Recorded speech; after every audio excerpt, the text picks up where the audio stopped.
Olá, sejam muito bem-vindos ao nosso webcast. Eu sou a Carolina Capodalho e eu estou aqui hoje com a Júlia Martins para a gente conversar um pouco sobre como a Tetra Pak pode apoiar a sua planta com as nossas soluções de ponta a ponta.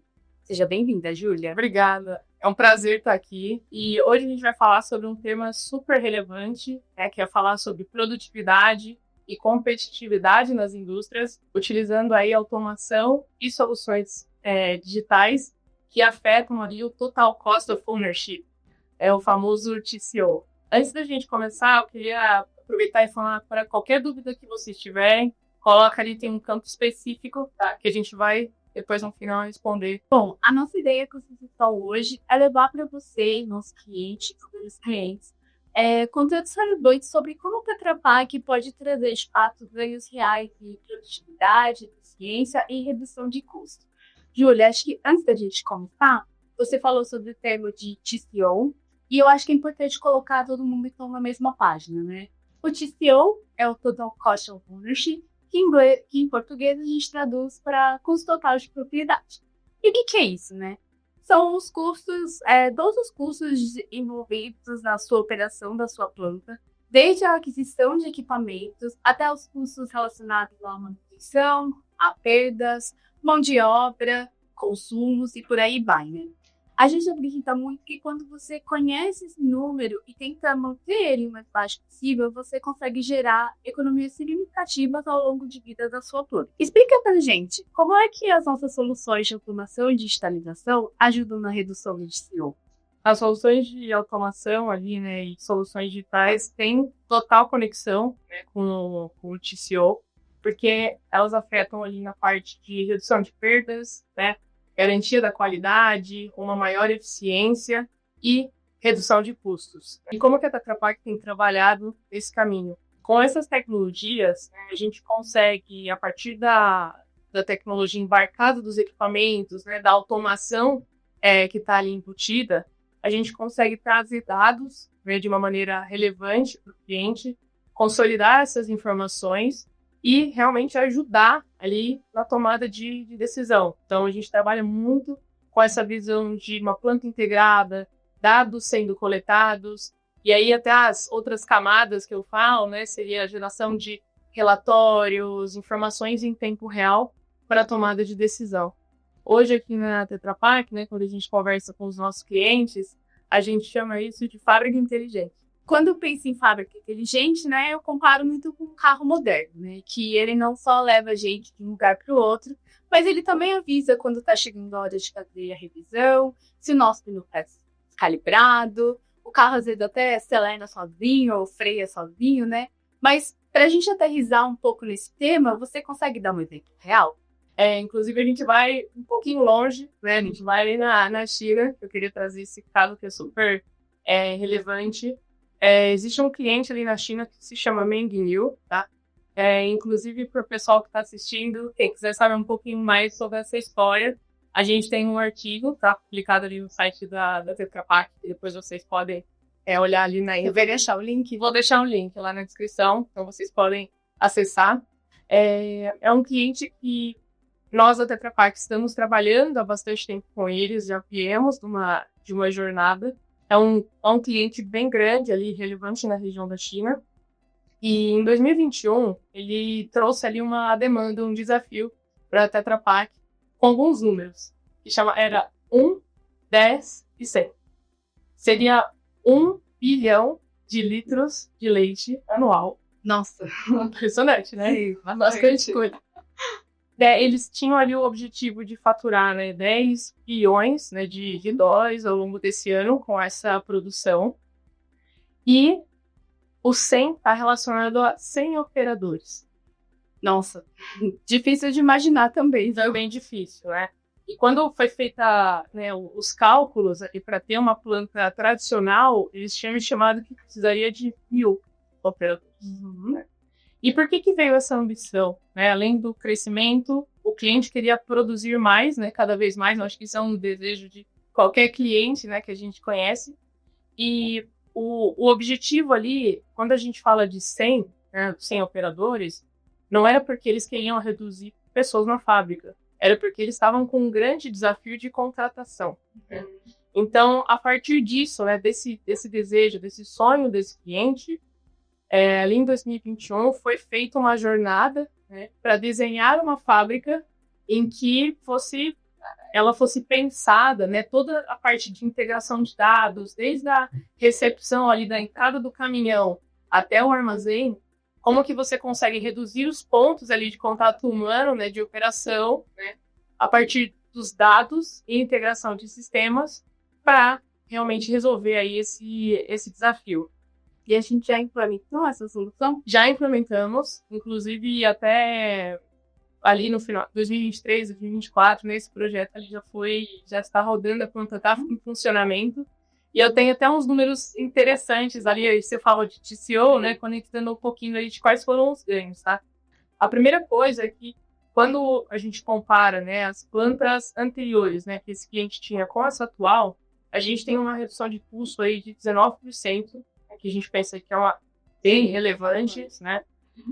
Além disso, a gente tem uma eficiência das máquinas de invase de mais de 60%, seja pela integração, os dados ali para a tomada de decisão. E uma coisa que é interessante também foi de utilização de espaço fabril, né? Eles conseguiram trazer um layout ali mais dinâmico, né? Um pouquinho mais otimizado, seja, né, pelo fato de ter menos gente também, utilização de robôs.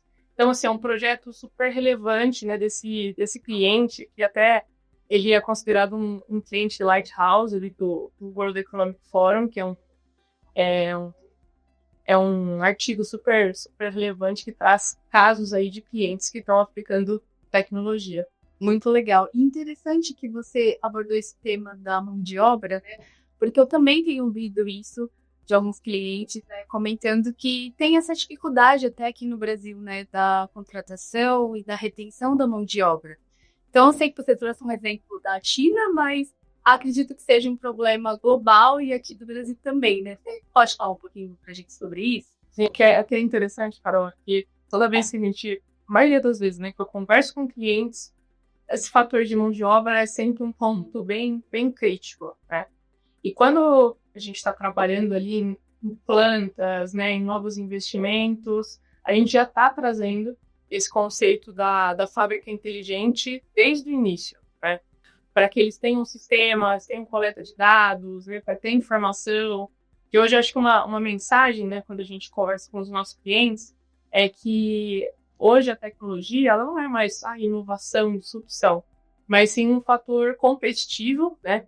E como a gente se prepara para o futuro. Então, assim, a gente tem conversado com clientes nos Estados Unidos, Brasil, EU, e eles estão bem interessados aí nesse conceito, nessa jornada.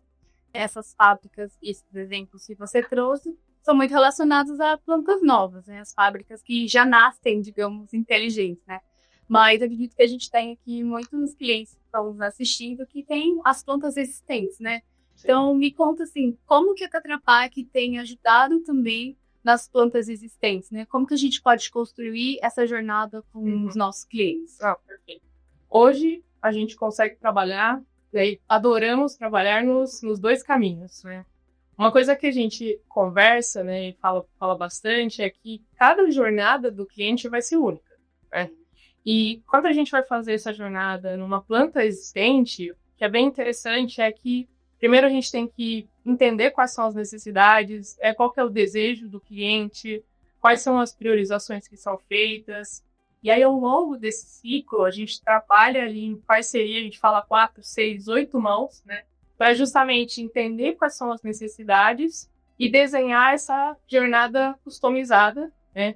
E em etapas. Acho que isso que é interessante também, né? Para a gente começar em áreas...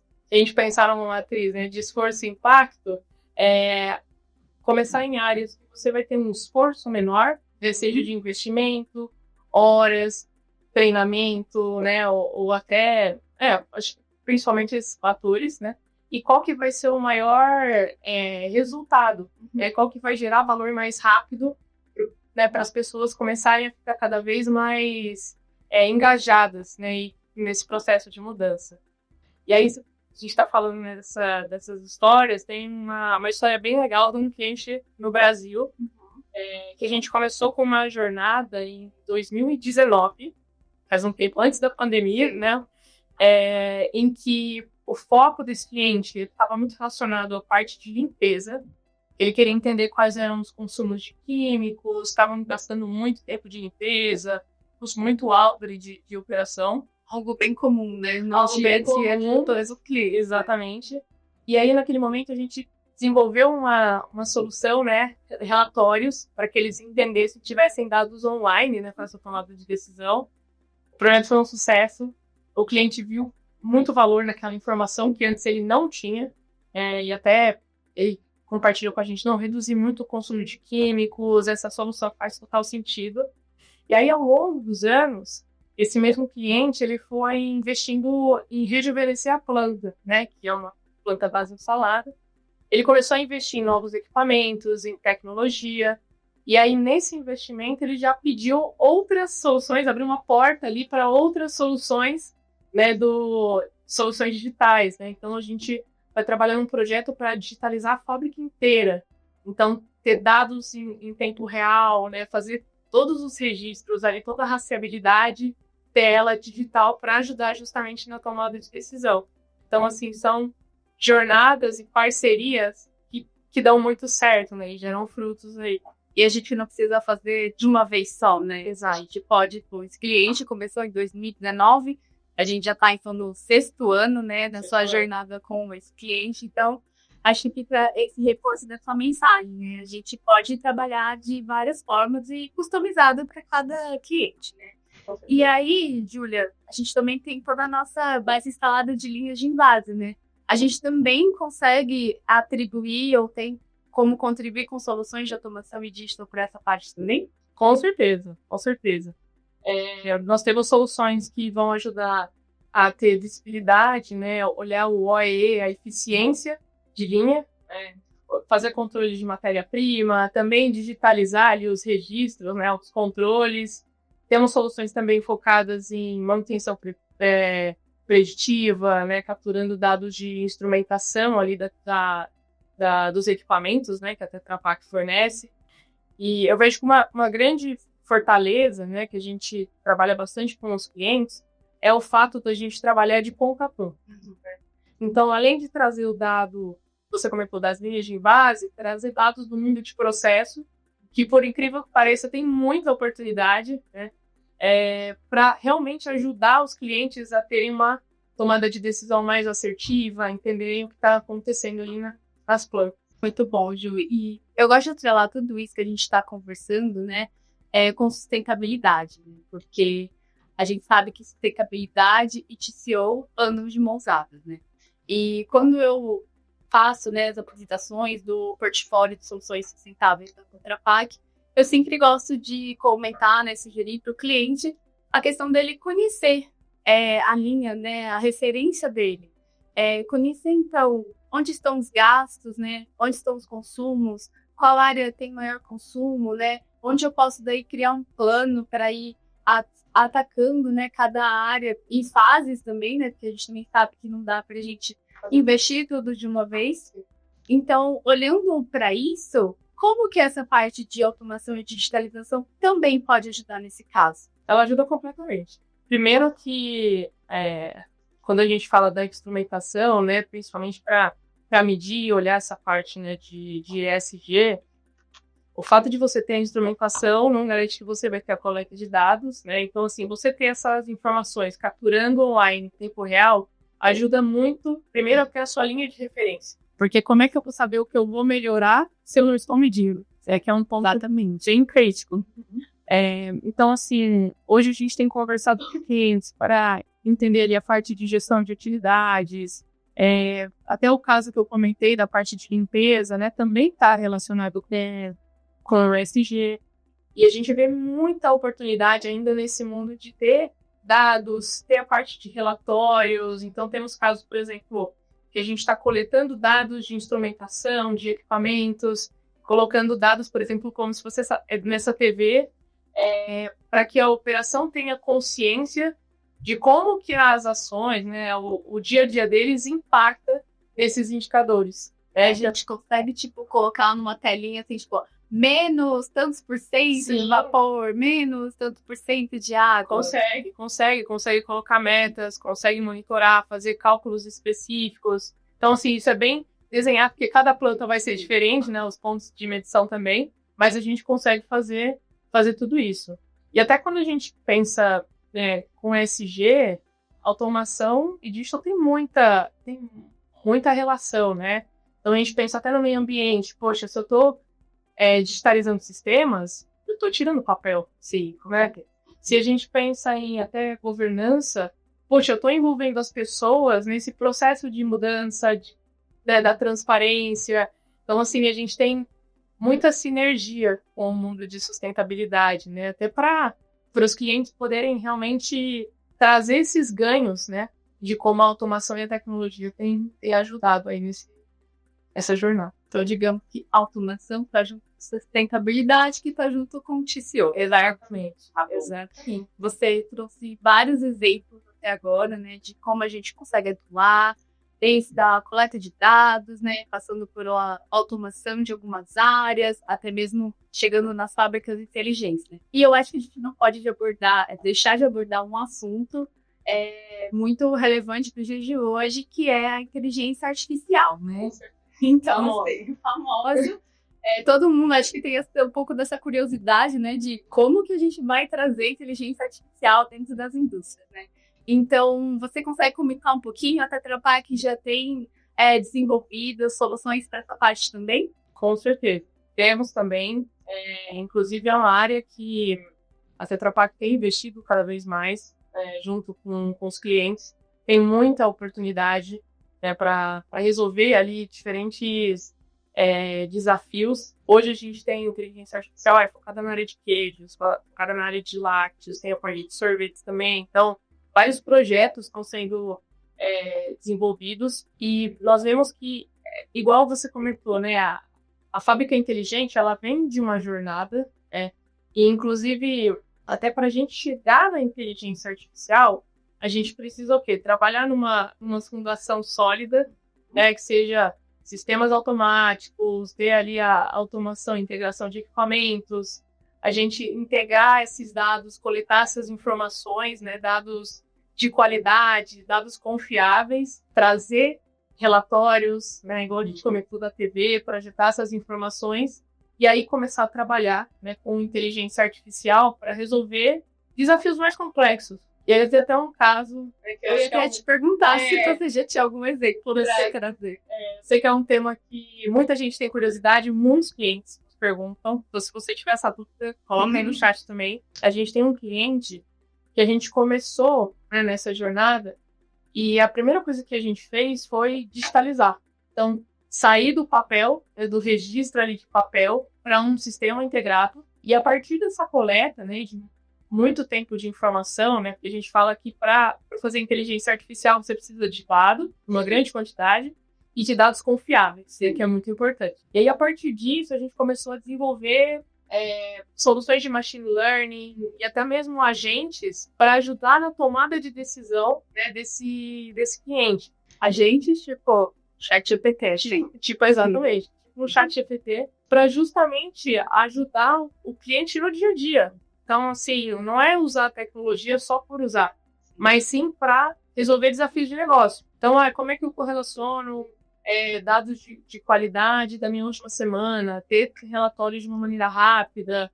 E a gente vê que esse é o futuro, né? Esse é o caminho. Então, assim, a Tetra Pak tem trabalhado bem forte nisso, cada vez mais, e a gente vê aí como um futuro muito promissor. Tem muita oportunidade. Estou totalmente de acordo. Eu uso muito hoje inteligência artificial. A gente usa no dia a dia, a gente usa todo dia. Então, acho que realmente é esse o caminho mesmo. Bom, Júlia, eu acho que a gente conseguiu explorar bastante aqui, né, sobre como as nossas soluções de automação e digitalização, elas colaboram, né, com a redução do TCO. Antes de fechar, quero agradecer muito pela sua presença aqui hoje nessa conversa. Eu agradeço. Foi uma excelente oportunidade. Adoro comentar um pouquinho dos casos que a gente tem. Quero voltar para contar mais, hein? Nossa, contar. E como última mensagem, se você ficou aí se perguntando, mas e aí, né? Como é que eu faço para saber mais informações? Ou como é que eu posso começar isso aqui na minha planta? Ou como é que eu chego nessa fábrica inteligente? Eu quero reforçar aqui que você pode contar com a Tetra Pak e com as nossas soluções para te ajudar, seja lá a necessidade que você tiver. Afinal, a Tetra Pak ela é para você. Então, conte mesmo conosco, com o nosso suporte, para a gente ir até essa planta, para a gente discutir com você os cenários, identificar as oportunidades e começar a implementar essas soluções, né? Do mais, eu quero agradecer muito a presença de vocês aqui hoje e até o próximo webinar. Até o próximo. Obrigada.